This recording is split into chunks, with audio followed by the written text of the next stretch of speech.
What up? What up? Welcome to the Sneaker History Podcast. My name is Nick Kingfall. I'm with my guys, Robbie Falke and Mike Guillory. We're going to talk about some basketball kicks tonight because as we're recording this, the preseason kicked off. So, or at least for the Sacramento Kings, it did. But what's good, fellas? How you guys doing? So, I don't know why, but it feels like it's been a while. Right? Jim Jones ballin'. First thing he said, hoops. I saw ballin'. I don't know why, but I'm good. I'm Jim Jones good. I'm Jim Jones in 2006 good. How about you, Mike? Too. I can't beat that. I mean, I'm solid though.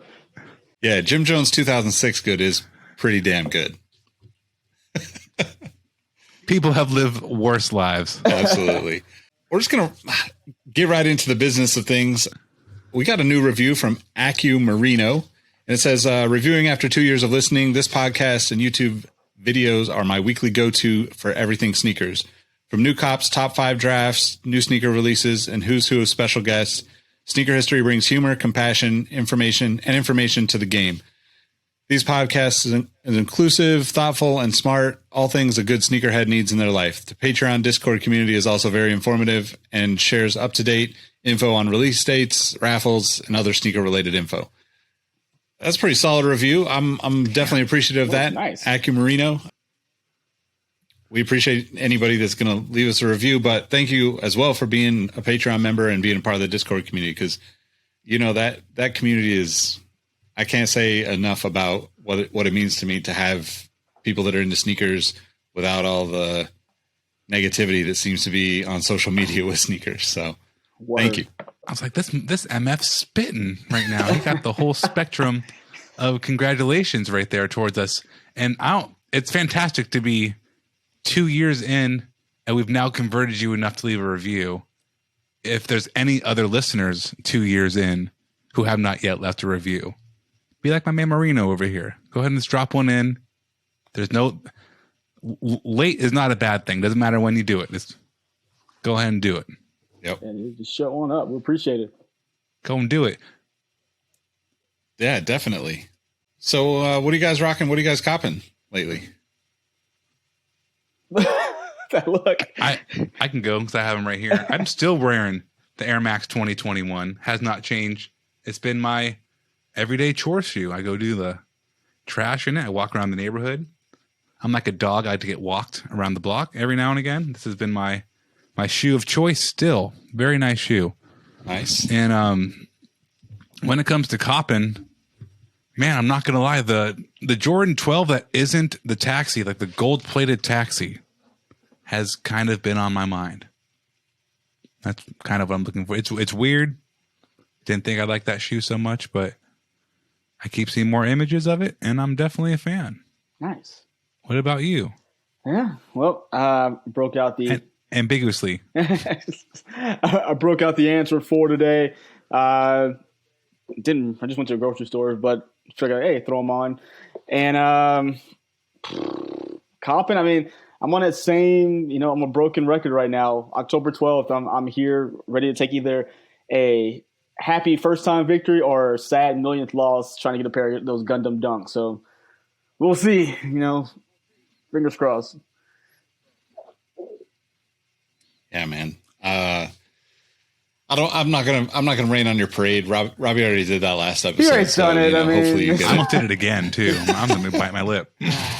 I'm sure there'll be some entries in the Discord for you because not everybody's after it. But yeah, it's a pretty dope looking release.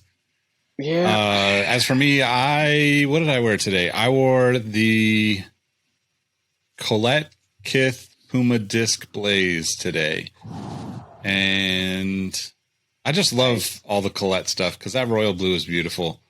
I like they stick to the same palette every time. It's just kind of mimics my style with replacing the orange with blue, which I can't really do.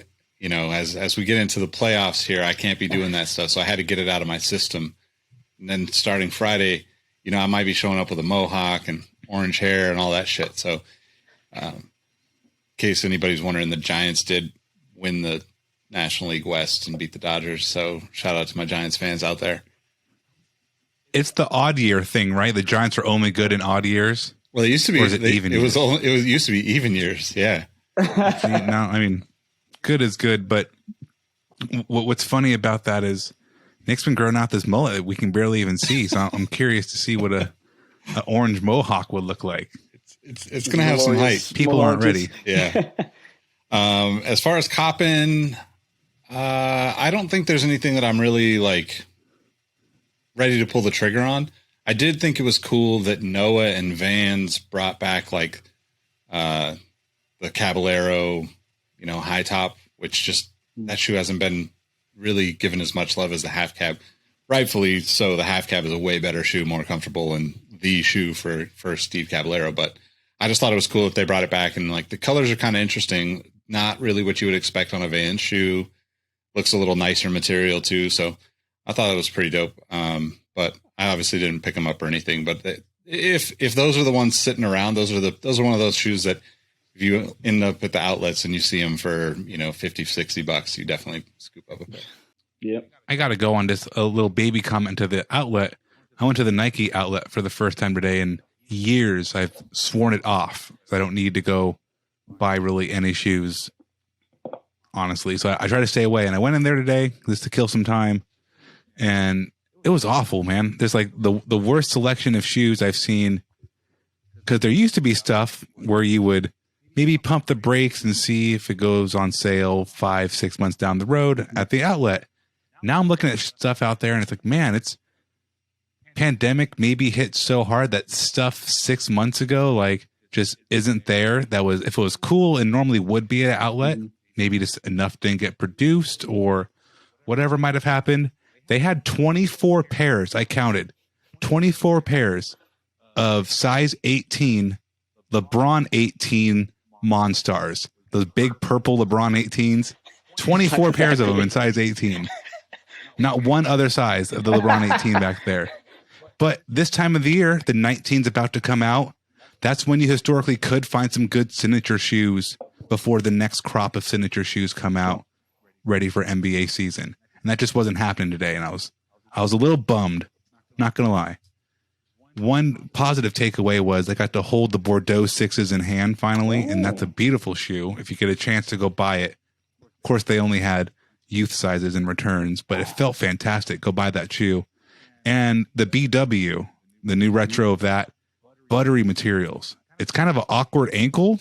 It was a size 10.5, and the ankle was like a big black and white cookie, like a New York frosted cookie. Way too big of an ankle hole, but the materials felt very nice. So nice. If you're looking for a BW, check an outlet. They could have a return there. Good materials. But we're going to talk signature shoes. I wanted to bring up the outlet hunting. We got the new crop coming out. They had some old Kyrie lows, like really old lows and some not great colorways. So, well, there's been a lot of talk about the like, especially the discount retailers, the outlets and the Marshalls and Nordstrom Rack type places are going to really struggle through the holidays because there's just not, the supply chain is still all messed up from COVID and all the shipping stuff that's been going on. So I wouldn't be surprised if the outlets kind of suck for a while. I feel like there's always been times like that, even without like the shipping and the supply chain issues that are going on right now. I remember, I think as sneakerheads, you just end up going anyway, right? You're like, you swear it off for a while and then it's like, okay, let me go check this out. I'm in the neighborhood. And then you get into that habit of like, well, I should probably just stop by and check, like Ross is on the way home or Marshall's on the way home, or I've been to the Adidas outlet for a few weeks. And then next thing you know, you're like, yeah, this just sucks. There's nothing. And then it's almost like, it's almost just like a bad relationship, right? You can't turn it off. You can't go away from it, but try to. And then next thing you know, you're like, okay, here I am back again. Damn it. I haven't found anything. You hit up a booty call and you know the booty's like a 5 out of 10. And you're like, well, oh man, now a man's got to eat, Mr. Leahy. If you watch Trailer Park Boys, but also, yeah, man, there's some good eating though for the next NBA season. There's definitely some, I would say, some peaks, and not even so much valleys, but I would say some peaks and then some lower mountains in the background. There's definitely some highs with what we're seeing here, and there's some notable exceptions. So we haven't seen the new Damian Lillard shoe yet. We haven't seen the new James Harden shoe yet. I mean, Paul George I don't know what they're doing with that line. He keeps going back to older shoes. So we haven't seen that yet. I mean, obviously the Kobe stuff is over for now. So it's a very interesting time for some brands. Some are waiting to pop off. Some are losing some options. I mean, it is interesting. The Kobe stuff is over for now, and we'll get into the other talk around NBA players maybe at the end of this episode or in a future episode. But there's been a lot of players wearing new colorways of the Kobe's already this season. So yeah, I'm sure that we'll be seeing plenty of back and forth between, you know, the Bryant estate and Nike. But what's interesting, I don't want to stay on that. The people wearing it, DeMar DeRozan, Anthony Davis, are people who probably have like the green light. I mean, from Vanessa, I have no idea what these relationships are like, but like obviously the Laker big man star is going to still have access to that. He loves playing in those. They're not going to deprive him of that. And I don't think Vanessa would do that either.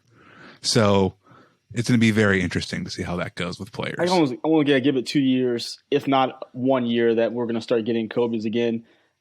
They're gonna end up striking a deal. I feel like just there's too much heat they're putting on court. I mean, I hate to say it this way, but when it comes down to like the brass tacks, there's too much money to be made that's being left on the table for both parties. I think they're going to end up striking a deal at some point. And that kind of leaves us with the rest of Nike basketball. Why don't we go ahead and start there? Because I actually had one other return in hand. It's one of our shoes here. The KD 14. I had a chance to actually put it in my hands today and mess around with it.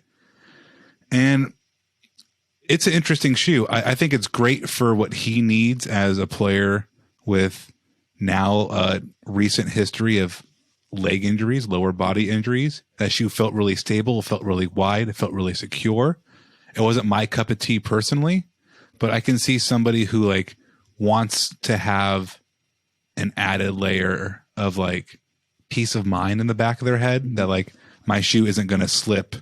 It just felt really clunky in a good way. It wasn't heavy, just it was a very boxy, supportive shoe. So not my cup of tea. Do you guys have any particular thoughts on what KD's going to be wearing this year? And a lot of the league, let's be honest, a lot of people wear KD's. With the KD's, it's a weird life cycle because I feel like he started wearing them halfway through the year. They've done some really cool things with it, like the whole KD Kyrie pack. And now we're kind of in a point where we've seen him a lot now. How long is he actually going to wear the 14 before he switches to, you know, what we would guess would be the 15? I mean, it kind of makes sense, but is it going to be like an all-star game switch up, a Christmas Day switch up? It's just because of COVID, the life cycle of shoes have gotten all wonky. And I feel like this one's not going to be long lasting in the beginning of the NBA season. I mean, I think we've always kind of been on a weird like KD timing wise thing, right? Like his shoe is almost always a few months before the season even starts, right? He seems to be like the first player to like announce the next version, but you know, obviously with the bubble and all that stuff, everything's been thrown off. But I think, I mean, I like the KD. I haven't seen it in person, but aesthetically, I like it. I don't know that I like all the colorways because there's some that are just too funky, but I'd be interested in getting a pair if there's, you know, something like the KD. I just assume there's going to be a ton of colorways and there will always be something that hits, you know, a $70 price point. Yeah. And that's where I would pick it up probably. Yeah, I feel the same way. Well, particularly this time, do you think either one of you think that like health has more to do with it? Because like Penny Hardaway back in the day, the shoe's not on the court, the player's not on the court. It's going to mess up the lifestyle. And you might want to push it out longer to actually get those images of him in it. Like, it's a great looking shoe. I mean, I don't have any kind of issue with it. I think it actually looks really nice.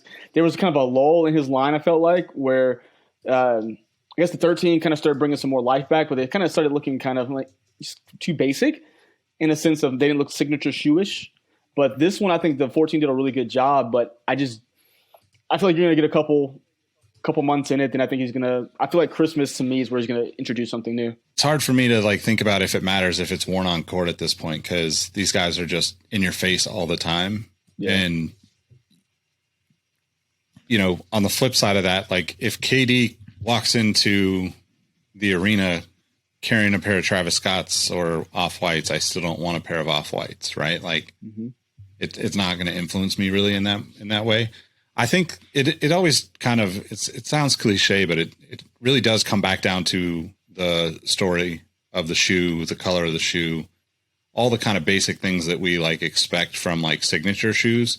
You know, sometimes that can be like way over the top and, you know, beyond me. Other times it's like, oh, cool. You know, the Nerf KD4 was great. Like that's nostalgia and new and all of the, you know, the points that are going to get me interested in the shoe. But I wouldn't be surprised if we see KD at some point go like more towards the way LeBron approaches wearing shoes. If he's on the court more, because I do think that him not playing definitely hurts the line, right? Yeah. Like you've got to be able to see him in it to a certain point. Right. But if you can get to the point where you're at, you know, like LeBron has so many colorways and so many storylines that are out there for him to, you know, to sell GR colorways, right? Like people aren't getting, LeBron probably wears what, 70% of the shoes he wears are PEs at this point, probably. Roughly. Yeah, makes sense. I mean, he's wearing a new color every day, you know, roughly 100 throughout a season, if not more. And KD, you know, I think that formula seems to work, right? I don't know that it makes sense for Nike to spend that kind of money on every player in their roster, but if that's the formula, even if you cut it down to, you know, 40 or 50 of your own colorways, it makes it plays into that hype and that unattainableness that, you know, sneaker collectors, sneakerheads love. Yeah. Mm-hmm. But don't you feel like at this point that it looks like, I know LeBron does play a ton of PEs, but I feel like with the LeBrons at least, kind of taking him in as his own sample, I feel like they're just kind of testing to see what works, because it feels like a little bit more than 50% of those PEs that LeBron plays in, they show up on a market somewhere for everyone to buy, whether it is general release or it is going to be, you know, LeBron watch, whatever you want to call it. I feel like we're kind of, it's hard to find that thing you're talking about, Nick, the kind of that super like, oh, that's really cool. I'll never get that, but it's nice to see the player playing in it.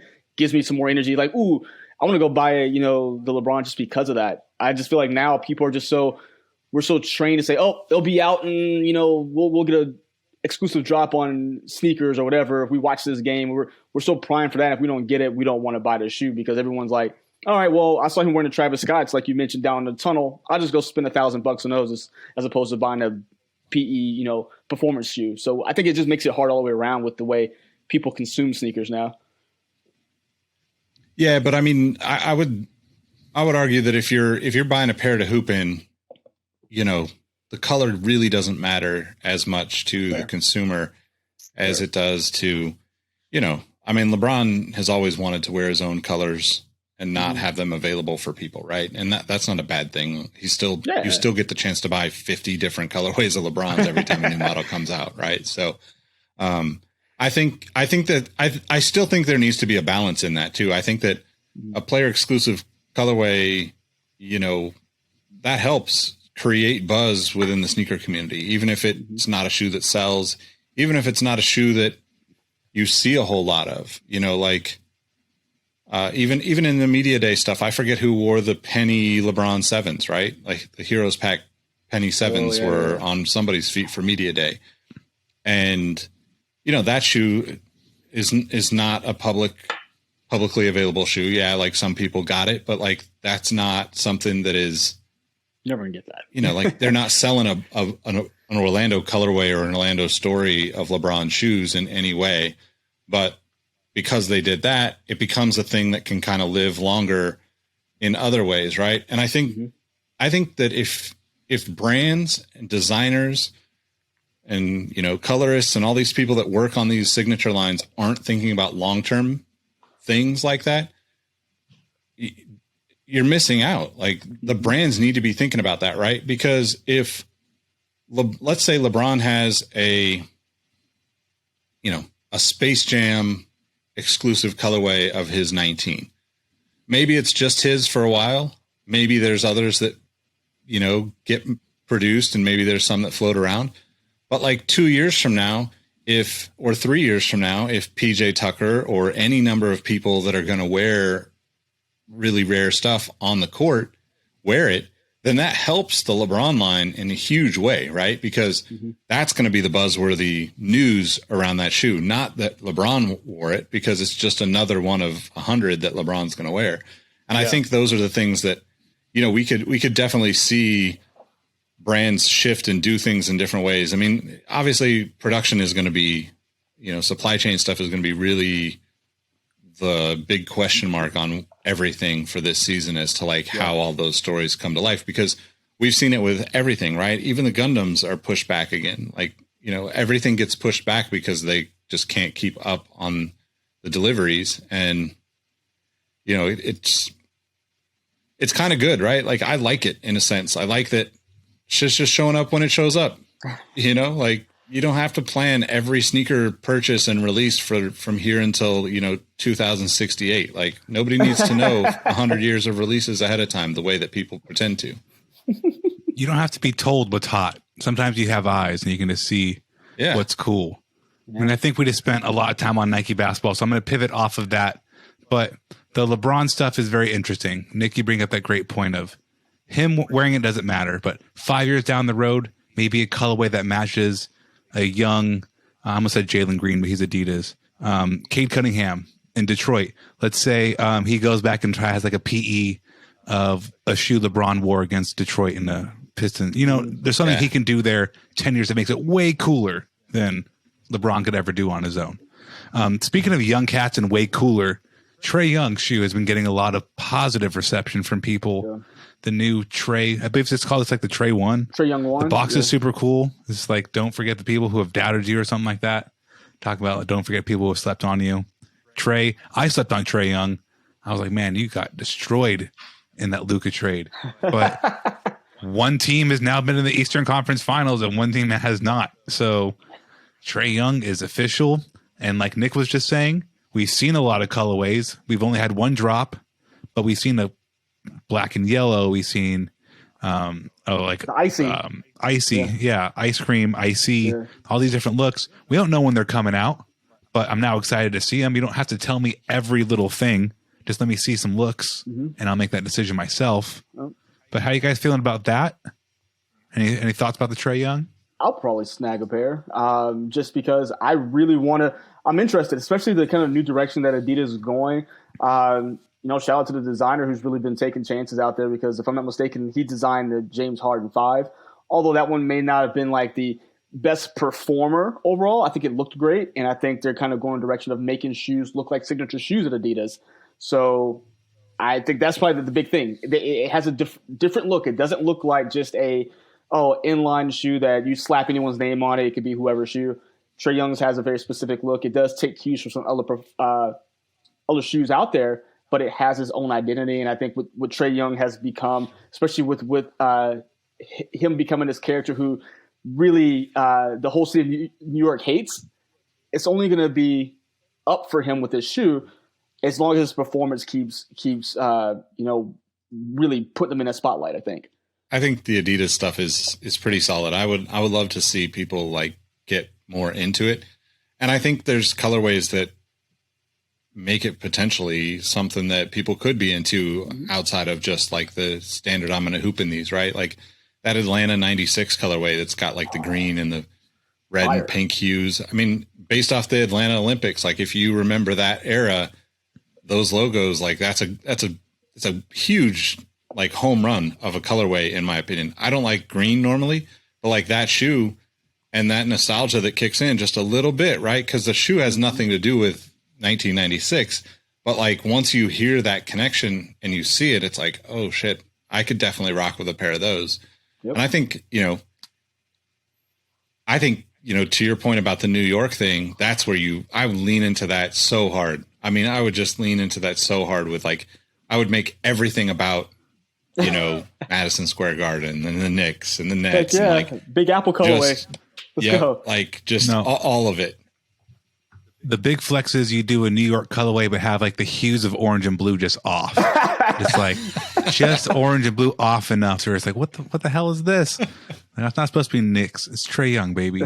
But just from Nightwing's review of them, the shoe is low, but it fits like a next level. It's like the laceless stuff by Adidas. So I'm very interested in that. Great looking shoe. The Dawn issue 3 Spider Mitchells, much like the Kevin Durant's, on a weird cycle right now due to just life. But that's another very signature looking Adidas basketball shoe I think we're going to be seeing a lot of. Yep. I think he's a good thing going. He has a great model that he is kind of working with Adidas in the sense of the marketing is great. He has a built-in, like with his nickname, built-in Marvel collaborations all the time, which always seem to do really, really well. They may not sell all out, but the good ones, the ones that are really top tier sell out pretty much immediately. He had a great collaboration with Will Smith and Bel Air Athletics, but it just was in a weird time. Like the season hasn't started yet. It came out like a week or two ago. Great collaboration. But again, just like you mentioned, Robbie, it's in a weird cycle where if they would have pushed that release back a couple weeks to when the season starts in 2 weeks, that would have been an awesome first, opening night colorway. That would have got some buzz. Boom. We would have had, more people rocking them in the streets as opposed to just hoopers. Yeah, I think the Adidas stuff, the fact that they're kind of getting creative with where they put the 3 stripes, just, not as like stringent on the way that the designs are put together is really like, it's just going to be more successful because of that. Right. And, it's easy to recognize it in my opinion. I do think that like the Bel Air, I forget what the actual thing was, right? Like the Bel Air jerseys or whatever. Yeah, it's like, something like that. Yeah. But like, so the interesting thing about all of these shoes is they release for the players, right? And the players wear them in the NBA, but high school kids already started playing, like they needed these shoes a month ago. Right. So I always thought that KD kind of had an advantage in that sense because his shoes were typically always a little early.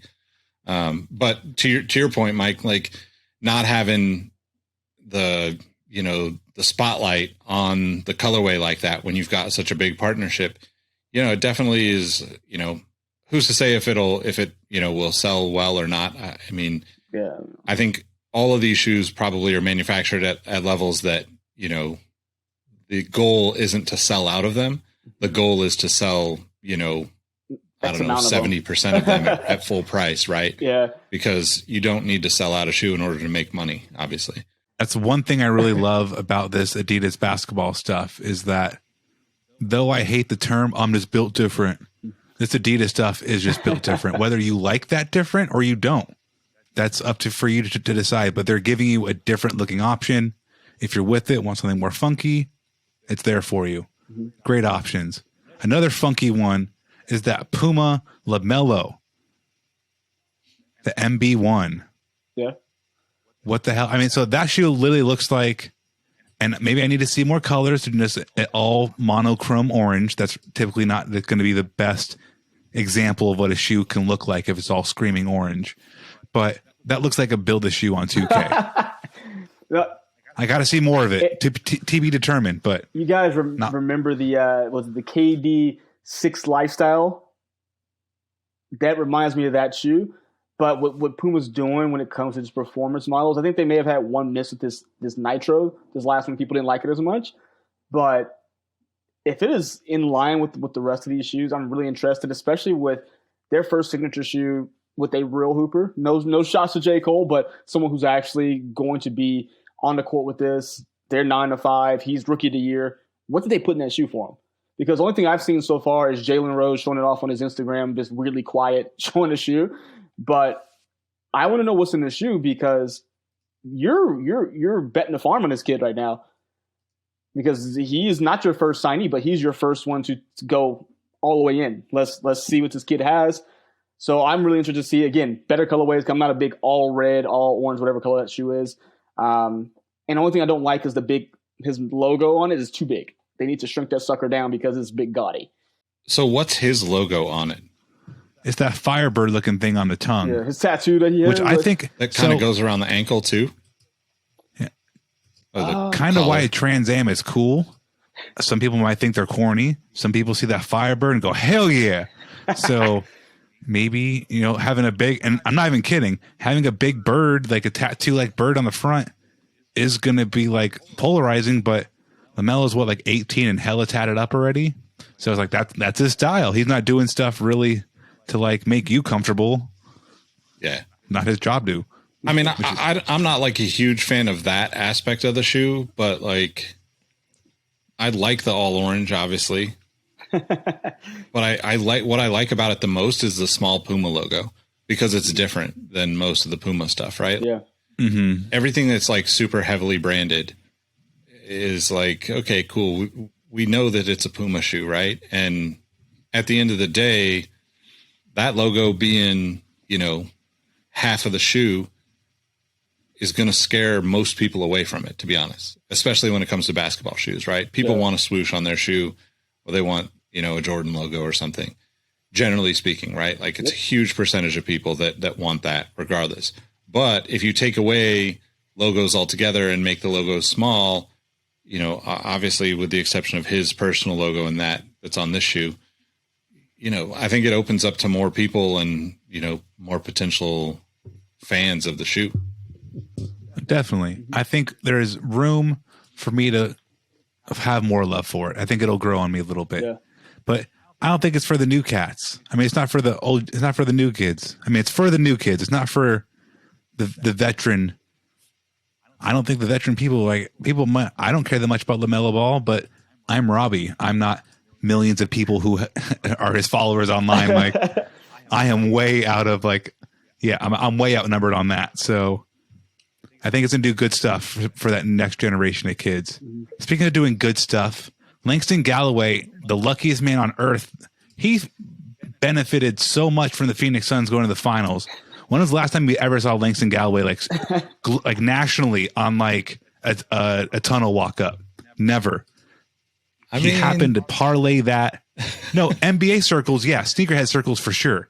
I follow him on Instagram. I'm always looking at his stuff. But I mean, like on ABC, broadcast. Normally not happen for Langston Galloway. Parlayed that perfectly for his new Ethics sneaker brand, which unique design, original design, doesn't have a swoosh on it.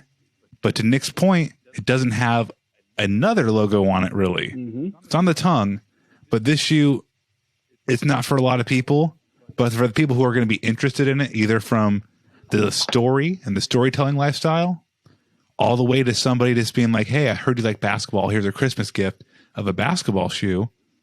It's not a bad looking shoe, and you're not going to be like swooshless, and you're not going to be, well, you're swooshless, but you're also not like have a big Dada logo on it, right? There's a difference between like the Jester crown and a swoosh. I'd rather have nothing than a Jester crown. So it's like, it works. What do you guys think? I love seeing the new brands or independent brands come out there because especially with players like you have him, Spencer Dinwiddie, just guys out there who are really doing it themselves and taking it upon their own. And if I'm not mistaken, I could be wrong, but I think Montrezl Harrell is actually playing in. You guys, I know Nick will remember the Sia Collective. I think he has a basketball shoe now that Montrezl Harrell is playing in. I thought I saw it on Instagram not too long ago, and it's like that's pretty cool. I like Starberry. Yeah, it's happened before. I mean, Starberry different, but ultimately they give you a basketball shoe at a lower price point. Even Shaq's shoes, right? I mean, clown it for what you want. Shaq's put shoes on kids at an affordable price across the country. So, F you. We got something bad to say about Shaq. Yeah, I mean, I think this shoe is probably, if not the best looking shoe of all the shoes. It's definitely top 2 or 3 for me. Big baller brand. Duh. Oh, yeah, big baller brand. But I mean, I think Langston is an incredible dude to begin with, and to me, this is what sneakers will eventually become. This is what they should become: is people that wrap up more than just like a colorway or a story or whatever. People that actually live to a certain level, I guess, and him naming the brand ethics and, you know, his personal lifestyle choices, you know, like it all aligns, right? And that's where you can really get behind a person. And I think that's where it's hard because, you know, with the bigger brands like a Nike or something, right? It's like, okay, do you care about what's going on in the world or do you not, right? Because that's always going to be, you know, that's always the debate, right? We've talked about it on previous episodes where it's like, is Nike just, you know, aligning with Colin Kaepernick because it's convenient, or do they actually believe in these things? Where, you know, if you get enough, you know, if you get enough going for yourself and you can create your own, you know, signature shoe or, you know, brand, then go for it. And then you know, you bring along those people that believe in the same things that you do or similar things that you do. And you inspire like a very specific group of people to become like really dedicated fans for your cause. I don't want to go mega off topic, but even like the Allison Felix stuff and running, right? So it's like, if you have the means financially and the vision and the network of people who can help you realize it, fuck it, go for it, right? I mean, people have squandered money on dumb shit. That's like betting on yourself and trying something with an entrepreneurial spirit. So nothing bad can come from there. Speaking of people you just love, though, I honestly hate the Golden State Warriors, Lakers fans for life, but I can't not like Klay Thompson. Like, if there's a Klay Thompson hateful bone in your body, you need to look in the mirror and see what's wrong with you. Because if I can look past it, fantastic human being. Historically, have not been able to look past the Anta shoes. The new KT Anta 7, though. Anta KT 7. Flip that up a little bit. We've seen him working out in it with his, you know, Jackie Moon afro going on. But that's a good looking shoe and might be the best looking shoe that we talk about tonight. And it's an Anta shoe. How does that make you feel? I'm cool with it. I mean, you know me. I'm up to try any brand. Yeah. Yes. I mean, yeah, that's how I feel. But I'm just a fan. Like, it looks dope. The Gordon Hayward shit's tight. Aaron Gordon shit was tight. Is tight.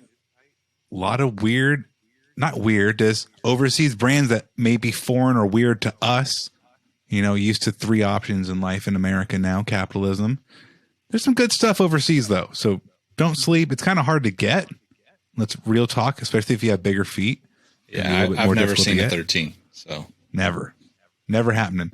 But if you have the foot size to justify it, maybe go show Klay some love, because hope he comes back at full strength in that shoe. Darn good looking shoe. Let's wrap up though really quick on this. I guess the man that made basketball cool. I went on a little tangent about this a couple days ago.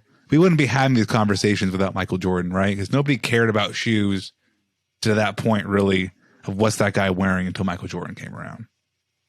He's the one who made this all cool, marketing, yada, yada. Basically, he's been doing that crap for 36 years. So we have the Jordan 36, the brand's most recent offering. And I was telling Nick before we started recording, this is easily the lightest basketball shoe I've ever felt. The Leno weave, it's like, Leno weave, this see-through material you can see completely through. Out of this world supportive. It's just nuts. I've never held the basketball shoe. When I hold this particular one, it reminds me back. It makes me think back to like the Jordan 28, and it's how this confused I was by it. Like, how they get this much tech, how they get a design like this into a basketball shoe. And when I see the 36 almost 10 years later, I'm thinking the same thing. Like, how can basketball shoes get much more better than this? Like, how is Jordan brand at 185 getting this much under this hood, and it takes Kyrie, 140? I think they got 140, 160 for a Kyrie now. Mm-hmm. Does not have this kind of tech in it. The LeBron at 225 might have more different kind of tech, but bang for your buck, overall package, I can't see a better shoe like 185 than this Jordan 36. And may not be the best lifestyle shoe, but Michael wants these to be technical shoes. He wants people to go play in it. You're going to do some basketballing in that shoe. I mean, that's what happens when you have the keys to the castle, man. When you've proved your worth for so long that he's able to get all that stuff in his shoe. I mean, you look at Kyrie. I mean, his stuff's super basic. I think the most you're going to get is a little bit of foam. You're going to get one Zoom Turbo bag in the forefoot. But LeBron, again, you do so much, you get the keys to the castle. But I always look at LeBron's as like a muscle car, and then the Jordans is like a very like fine-tuned like European sports car the way they're built in the shoe. Good analogy. Yeah, it's a good way to look at it. I mean, it's hard for me to actually think about paying $180 or $200 for a pair of basketball shoes at this point, right? Because of all the shoes we've already talked about, even like we didn't get into it, but like the latest Curry shoe is better looking than most of the previous Curry shoes. We'll come back to that in another episode. It's such a good shoe. We got to talk about that more. Solid. I mean, and you mentioned the Gordon Haywards, right? Like the Gordon Hayward 2 is phenomenal to me. If it had a swoosh on it, it would be one of the most popular shoes in the world right now, in my opinion, because it just has like it has all the little things about it that you want in the story of a basketball shoe. But for me, like that's the crazy part is like we're getting to the point where you're getting Jordans to get Jordans, not to necessarily play. Like, yeah, you want them to play in them, right? Like if we're handed a pair of Jordans right now, we're going to go out and hoop in them just to see how they play. But like, there's so many shoes out there that are at let's say 140. I think what's the Trae Young? Trae Young's 140, probably something like that. Something like that. 130, 140. Oh, 140. Yeah, the Spiders, something around there. I mean, like I totally, I want the Jordan 36. I want the Jordan 30. I always want the Jordan model because I want to compare it to 35 years of me playing in Jordan shoes and owning Jordan shoes, right? But in terms of like, if you were going to just go out and buy a basketball shoe to play in, there's so many good shoes out there right now that, regardless of like aesthetics, right? Because I will say the competition for the Jordan shoe all has a very similar look and feel. Like there's like not one design cue that stands out from all the shoes we've talked about today, except for the Jordan 36. The 36 looks completely different. Maybe the exception is the LeBron, right? Like the LeBron obviously looks like a beast compared to everything else. But like even like the Kyrie and the KD, right? They've had very similar vibes for the past, 4 or 5 years. As a sneakerhead, as somebody who's a basketball fan, you know the difference. The average consumer that's just picking up a pair to hoop in at, 24 Hour or the Y or something, they might not know like what the difference between a KD and a Kyrie is because the aesthetic isn't that different.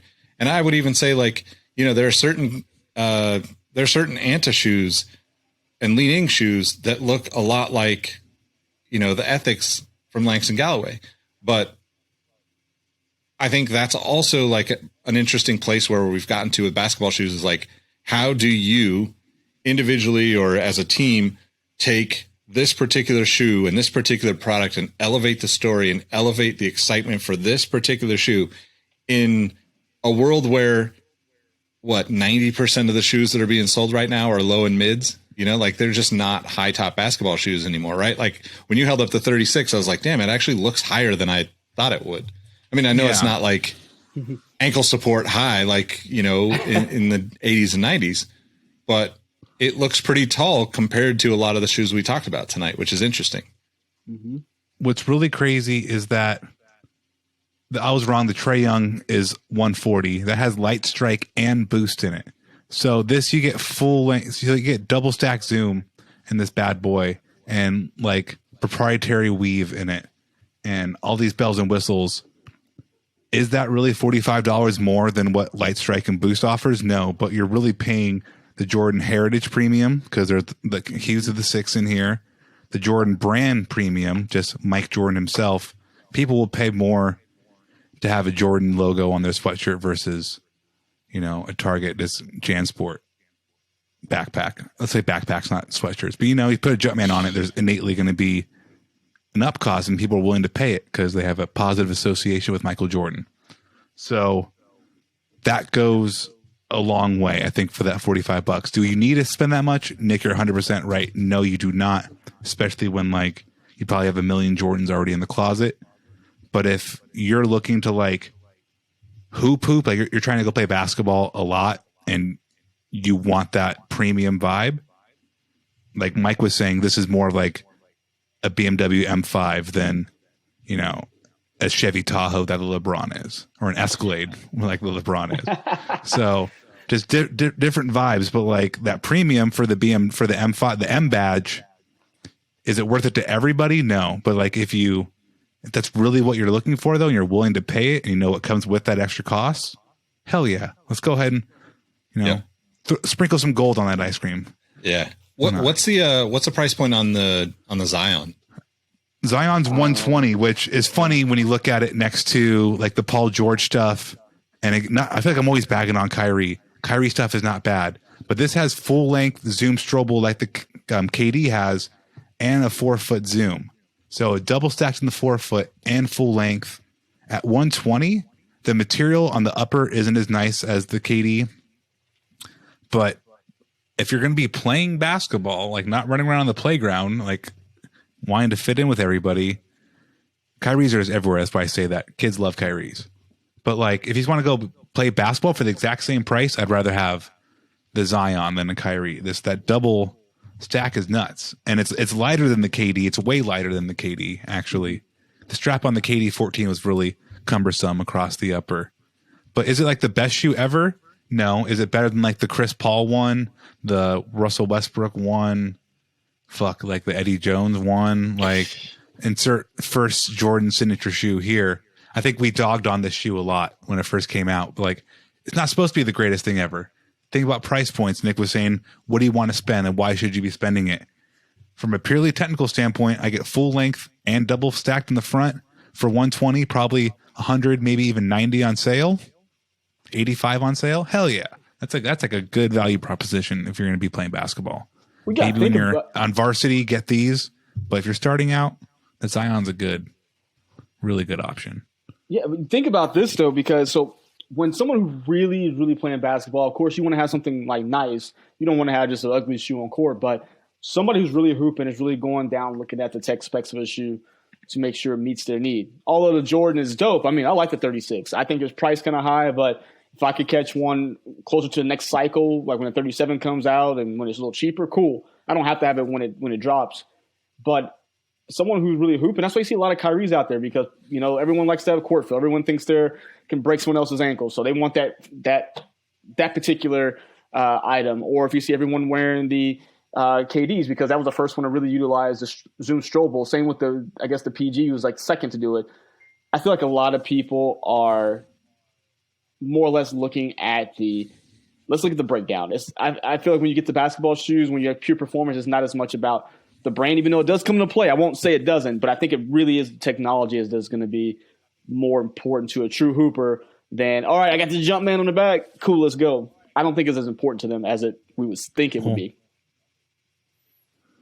Them, no, but the school / team / oh no, that's just a money grab. We can't bring them into the mix. It dictates a lot. That's why every brand has affiliation with every single level of basketball, is to start building those relationships, and that's calling nobody out. But real hoopers out there, they want to get you in 3 stripes when you're in middle school to get you in 3 stripes when you're in the NBA. Yeah. So yeah, it does matter. So I could love the way the Trae Young looks all damn day, but if I'm on Chris Paul's youth basketball team, you ain't playing in the. God damn it, I'm wearing Chris Paul 13s or 17s, or whatever number Chris Paul's on. I'm wearing Jordans. Yeah. And I'm going to like it. I mean, that's like another kind of interesting topic that we'll have to get into in another episode, but like we didn't touch on like any of the Way of Wade stuff. And I think that is the next evolution of, that like bringing people into the company at like a very early stage, right? Mm-hmm. Because Li Ning is obviously positioning themselves to start kind of being more of a force in the United States. Who's to say when they actually start pulling the trigger and going for it? But like, as they steadily get more Way of Wades on people, Dwayne Wade obviously is like, loved by most Americans, most sports fans. And I think that's a great way for them to kind of push into the market, because it's only going to be a matter of time before, and maybe this has already happened. I haven't looked at college stuff, but like Marquette could sign with Way of Wade anytime now, right? Like that would be a huge win for Li Ning. That'd be crazy. And at that point, we're already seeing some college guys play in the Way of Wade, like, or, like not like a big team, right? But like the lower level teams that aren't on a big, Nike or Adidas contract or something. But I think it's all pushing everything forward so much right now. And I was thinking too, it's funny, we didn't even talk. I mean, obviously we want to talk about signatures, but like what was like the GT Cut Pro or whatever, and all those that were supposed to come out, like they must have got pushed back because I haven't seen anything about those in months, right? But like they dropped and there's nobody picked them up. We got Cut, we got Run, but what's the other one? Jump? We don't have Jump. That's the one we didn't get. Jump, I think the ones that got pushed back. That's the one that's supposed to be basically built like a LeBron that has so much tech in it. It'd probably be a $200 shoe. But people didn't like the way the Run felt. They said it felt weird with the cushioning off the ground. The Cut was amazing, I think. I mean, I haven't personally tried it, but just from reviews and people playing it, that one looks solid. I still want to try that one out. I feel like you're going to be able to get it at a really good discount here shortly.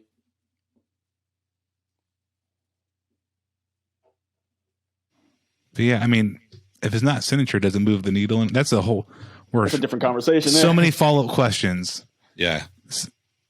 So I guess to wrap, what out of what we've talked about, what shoe excites you the most?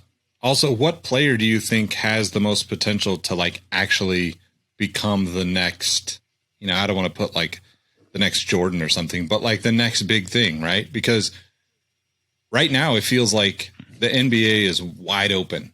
Like, I don't feel like when I think of the NBA, I don't think even LeBron, right? Like, yeah, LeBron is LeBron, but I don't think of him as like the sneaker face of the NBA. I think, especially after seeing the Olympics this past summer, Luka in this 36, man. I mean, because Luka in the 35, Luka in the 34, Luka in the NBA has been impressive. So it's like one more year of seasoning, but seeing that dude, it's like, and he's tossed people in the Olympics. I mean, on the global scale since he was like 15. So that's nothing new, but just like seeing him against other NBA level talent in the world, Luka's the truth, man. And like, if he pops off one more year, he's definitely going to get a shoe. But Luka in the 36, I'm very excited to see what kind of just like 2K numbers he can put up, and if they're going to be good. What about you, Nick? I mean, that's a pretty good it's a pretty good point to make, because he just signed with WME, which is like one of the biggest agencies in the world that's not run by LeBron's friends. So I'm sure that. Like you'll start seeing. Isn't that funny though too? He's like, I'm not doing that Rich Paul stuff because he's competitive. He wants to win. Yeah, it's awesome. Well, and I think that's the thing, right? Like it's tough for younger athletes to balance that. I'm a fan of these guys that I'm about to beat and push off the court, but also like I want my own shit. So,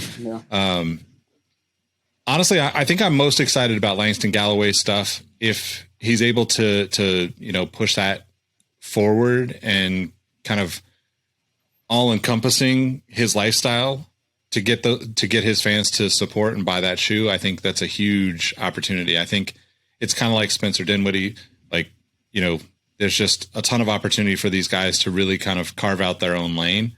And I hope that sneakerheads and consumers understand that selling 1,000 pairs of your own shoe at $120 or $130 when you're the person that's making the money off of it is way more valuable than selling 10,000 shoes of some limited edition colorway for 100%. A big brand. You know, it's a huge risk that you're taking to do that, but the payoff and the potential to me is awesome. You know, like, so I'm excited about that one probably the most, but I think it's going to be, I really like the Anta stuff right now. Like, I think all of those designs look really, really good. And hopefully at some point they make them big enough that I can get a pair. Yeah. I don't know. I think I'm still waiting. I'm looking at the Curry stuff just because he's got his own, like, he's really got his whole segment with Under Armour now where he's kind of distancing himself from that big logo, move more to his own thing. And just the first design where he left just purely Under Armour to the Curry brand to this next design to the 9, I think that is something special. So I'm really looking at that one for him to be like, not necessarily like, again, not the next Jordan, but the next really big, maybe, you know, people under the Curry brand, people under Team Curry. I think that's going to be something we may be seeing, you know, towards, you know, the latter parts of his career. And when he retires, I think we're going to see, you know, something big with that. Yeah, man, I'm looking forward to that too. I mean, I think the other thing is, like, it's interesting to think that you've got Curry, Langston, and Klay all on the Warriors, kind of looking at a comeback with a bunch of, you know, like a chip on their shoulder, to say the least, right? But all of them have, like, there's not the KD, right? There's not the big Nike brand guy there, right? Like, Draymond obviously is still going to be wearing Nikes, but he's not his own signature shoe, and he's not pushing sales the way that KD would, which is really interesting to kind of see, because we haven't really seen much diversity. And we didn't even talk about Giannis's stuff, because I think Giannis is still the best signature shoe on the Nike line, but I know a lot of people don't really like his shoes that much. So don't forget, Draymond went to Converse, so he's not even wearing Nike stuff anymore. Oh yeah, Converse. Yeah, we can almost have a part 2 of this next week. We might have to follow up the first week of the season. I feel like we could keep going for a long time, and maybe we'll get into, like, the team stuff, some of the other shoes that are out there on a future episode. Maybe we wait till the season kicks off so we can see what people are wearing over the next few days. So what do we got? Like 2 weeks. A week? Oh, okay. That was 2. I think it's 2, but whatever. It doesn't matter. It's down the street, basically. Yeah, right around the corner. All right, well, that pretty much wraps it up. You can follow me at Nick Ingvall on all the platforms. More importantly, follow at Sneaker History, and fellas, let them know how they can find you. Yep. Follow me on Instagram and Twitter at MadWatcher789. You can find me, of course, at Sneaker History, and you can find me on YouTube at Mike Guillory. Robbie, where you at, buddy? Yeah, you can find me at RAHBEE702. Right on. Thanks for rocking with us. Make sure you join our Discord, and the link will be in the description, and we'll catch you in the next episode. Peace. See ya. Bye.